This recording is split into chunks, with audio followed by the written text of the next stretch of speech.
Welcome back to another episode of Being Millennial-ish.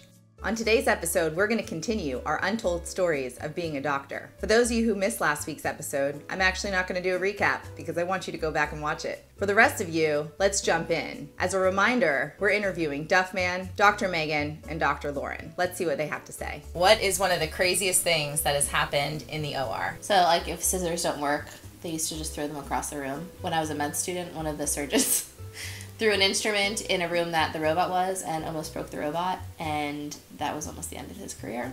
I don't know. I've recently had an attending's pants fall down in the middle of an operation. He had to waddle away from the operating room table. He's like, "Guys, I gotta scrub out."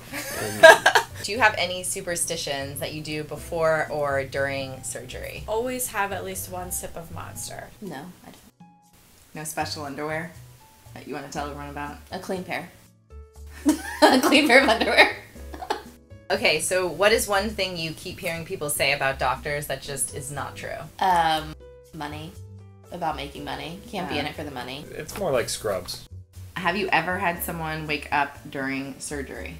No, I've not had them wake up during surgery, but I did have a patient who had recall, so she remembered things that happened during it. So what happened? What did she remember? She remembered the talking.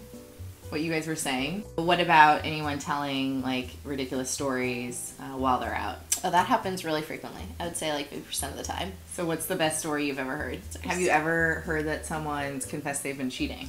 No. No, I've not had that. But I've heard secrets about their wife. I'm sure their wife didn't want us to know. Have you ever operated outside the operating room? Like any emergencies where you've had to operate on the side of the road or something like that? No, I haven't. That stuff's on TV. Sewn myself up a couple times. I cut my knee open riding my mountain bike. Came home, washed it out, and sewed it up. Then I had to glue my eye closed. Wound up getting an injury while I was working around doing some remodeling, and had to glue my cheek closed. So I've worked on myself. What's the weirdest thing you have ever removed from someone's body? Oh gosh. What part of their body? Anything. Okay.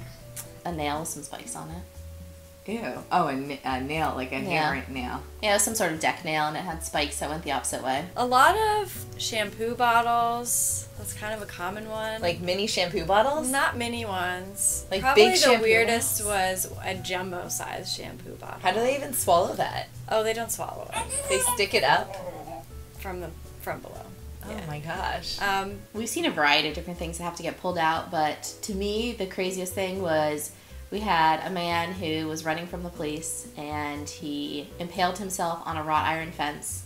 And it was one of those that have they have the loops on top and then posts. And so the posts were spread across his thigh such that one was right in the middle of the thigh, one was above and one was below. And the police didn't want to take it out, so they cut the fence. So he came to us with his leg. How long was the fence? It was like probably like 4 feet by 4 feet or something. Like literally a Grey's Anatomy episode. And that's what I thought. I thought, wow, my life is so cool, I've made it. I'm just like Grace.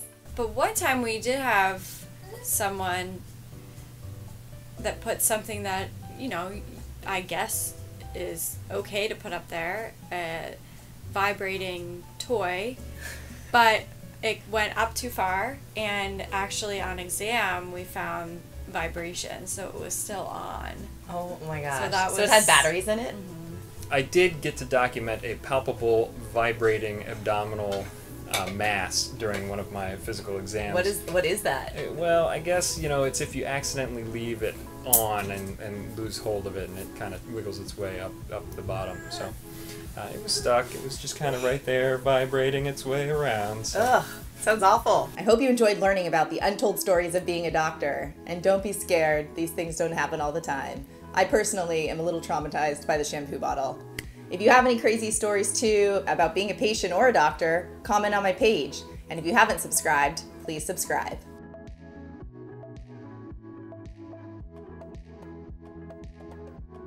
But yeah, a lot of times people try to make up stories about, oh, I fell on this, oh, I fell on that. And then every once in a while you have someone who admits That they actually I just wanted to put see. this here and now it's done.